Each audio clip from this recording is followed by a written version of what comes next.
That Sunday game, Broncos-Chiefs, may or may not have impacted whether I buy a Bo Nix jersey or not. I'm just going to call it what it is. As most of my returning viewers know, I am the Bo Nix guy. Self-proclaimed, of course. But this video is not about Bo Nix, nor is it about the Kansas City Chiefs. This video specifically is exactly who you need to be adding on your Week 12 waiver wire. Monday Night Football has not concluded at the time of me recording this video. But regardless, here are my must adds and even obvious adds that we need to go grab on the waiver wire. Roll the intro.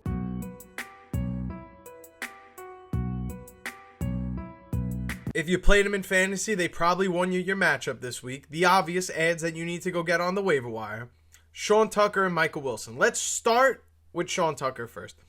This is a running back that, despite whoever they've put in the running back room, has always at least made a pavement or made a way for himself in this offense.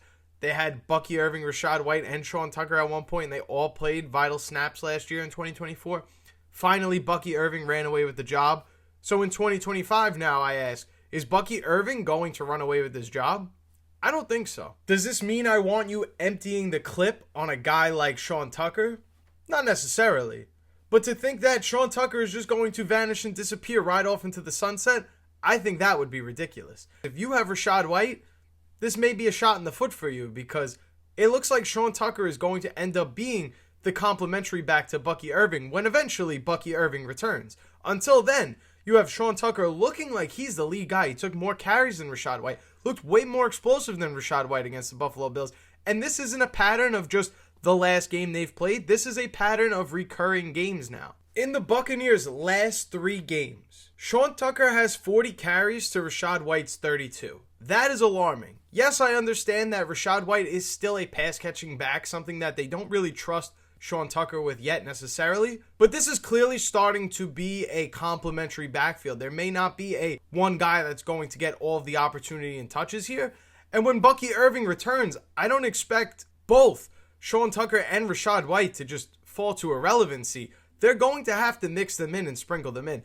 The way I see it, Bucky Irving, the pass-catching option who can also run, may take those Rachaad White receptions, and they're still going to have Sean Tucker on the ground as a in-between the tackles kind of guy. And even when he got outside the tackles, he looked just as explosive as Bucky Irving did. So I think this will be a complimentary backfield going forward. For now, Sean Tucker ceiling is absolutely high, and then when Bucky Irving comes back, kind of goes to a low-end flex play. I'm not going to say do not add Sean Tucker. I'm not going to overreact in that way, and I'm not going to overreact and say that Sean Tucker is the biggest must-add on the waiver wire this week. Let's just call it what it is. This is probably going to end up being a complimentary backfield where Sean Tucker gets sprinkled in some carries, and unfortunately Rachaad White gets kicked to the curb. That's just how it's going to go. Now let's move our focus towards Michael Wilson.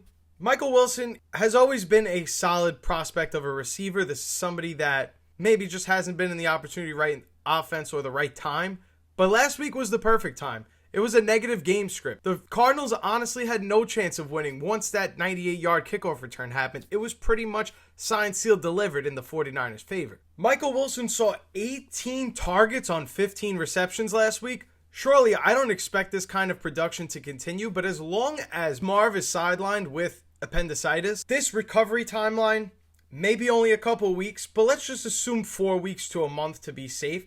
You have Michael Wilson as a quality wide receiver for the next 4 weeks.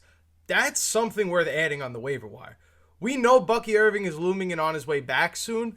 It's probably unrealistic he misses the next 4 weeks and you get a high-end Sean Tucker. So I'm saying if you can have a choice between one or the other, you should be looking to acquire Michael Wilson, because at least he'll fit into your starting lineup and give you more production in the long-term aspect of it. So even though these were obvious names to add on waiver wire this week, definitely prioritize getting Michael Wilson over Sean Tucker if you have an opportunity to do so.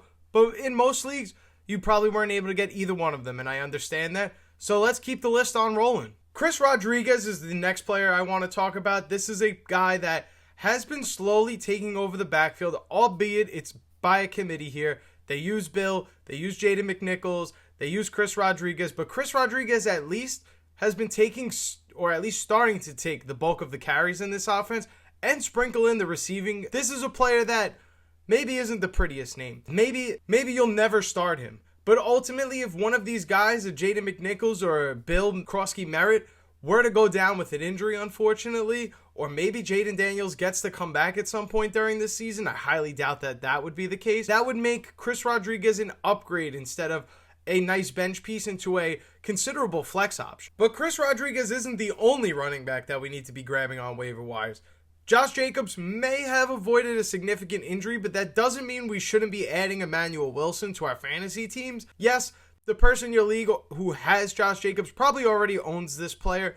I understand that. But for those that have leagues where he is available, you need to go pick him up. We don't know exactly how much this backfield will go back to being Josh Jacobs being the every down back or not after this injury. We also don't know how many games Josh Jacobs is going to miss. Next, let's talk about Luther Burden. This was somebody asked me on stream over the weekend. By the way, if you have not tuned into our live streams on Sundays, what are you doing? Go check those out. I was asked, should we consider dropping DJ Moore for Luther Burden, and I said no. And maybe that wasn't the right advice to give at the time, but at least now Luther Burden should be somebody we're at least stashing onto our rosters. I still don't love the idea of dropping a DJ Moore, even though he's been so disappointing for Luther Burden, but I can't lie, the numbers are there. The stats back it up that Luther Burden may just be a more prevalent part of the offense than DJ Moore is. I'm still not ready to proclaim that DJ Moore must be dropped for Luther Burden III. Luther Burden should be stashed at this point. Luther Burden probably isn't going to be a starter yet until one of the other two wide receivers maybe goes down with an injury. Who knows how that may go? Obviously, I'm not wishing for that. Bottom line, the Chicago Bears passing offense just does not support three wide receivers and a Colston Loveland if we think he's going to be the guy. All of these guys aren't going to be able to thrive every single week. We can't count on Luther Burden III to be a must-start player for us or even a low-end flex play at this time. Definitely add him, definitely stash him, and who knows, maybe his offense and his role in the offense grows as the season continues. Next, I want to talk about Tyrell Shavers, but do I actually want to talk about Tyrell Shavers, or do I want to talk about how it just so happens as soon as Keon Coleman leaves the wide receiver room, the wide receivers start to play good? Who would have thought? I would have known that, because I told you guys not to draft him. But regardless, Tyrell Shavers had a monster day for Josh Allen and the Bills. And you know what? Maybe he's here to stay. I know Gabe Davis and Khalil Shakir, Joshua Palmer, the other guys in this room, but it looked like Tyrell Shavers took the Keon Coleman role, took the deep shots down the field, and he excelled at that role. And I think there will be a place for him in this offense.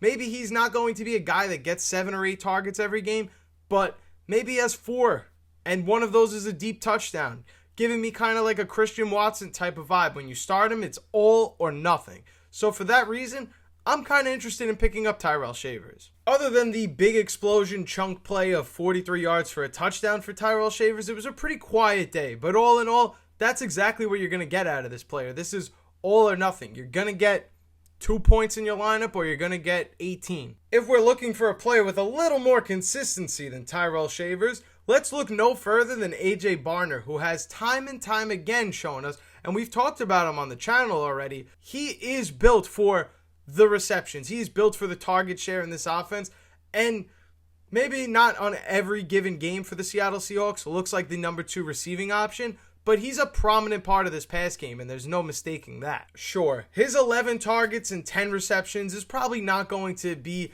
a PPR blessing for us every single week, but rest assured you, it doesn't matter if Torrey Horton's there. It doesn't matter if Cooper Kupp, Rashid Shaheed is there. Any given Sunday, this guy could be the number 2 receiving threat behind Jackson Smith-Njigba, because we all know he's the clear-cut number 1. He's probably number 1 in the league right now. AJ Barner can come for the ride on any given Sunday with Darnold. Yes, it benefits more when the Seahawks are in a trailing game script and can throw the ball 11 times to AJ Barner in a game, but even if you're getting 5 or 6 targets from your tight end, we'll take those. I don't have any quarterback advice, and I probably shouldn't be giving any quarterback advice, considering I told people that 9 was a good matchup against the Chicago Bears, and 9 did not put out for me. But I will tell you one thing. If you're looking to get an edge on your league mates, if you're looking to win the next couple weeks, you need to play the Atlanta Falcons defense. I understand Bryce Young smoked this defense last week, and it doesn't give you any confidence to want to play the Falcons defense. But their next 2 games are against the Saints and the Jets. That sounds like a defense I want to play in fantasy, if I'm being honest. If you're in the same boat as me, you need to win to keep your playoff hopes alive. You need to make sure you do whatever you can to go get that Falcons defense. If it's available, do what you have to do.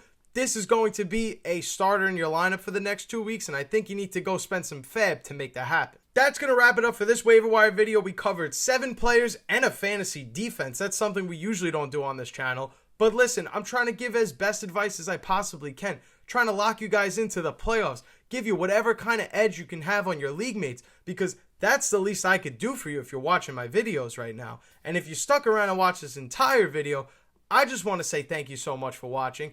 If you're new here, feel free to subscribe to the channel. It costs you nothing. It would make my absolute day. Hell, it would make my absolute week if you subscribed. And if you are already subscribed, Outlier Militia, I see you out there.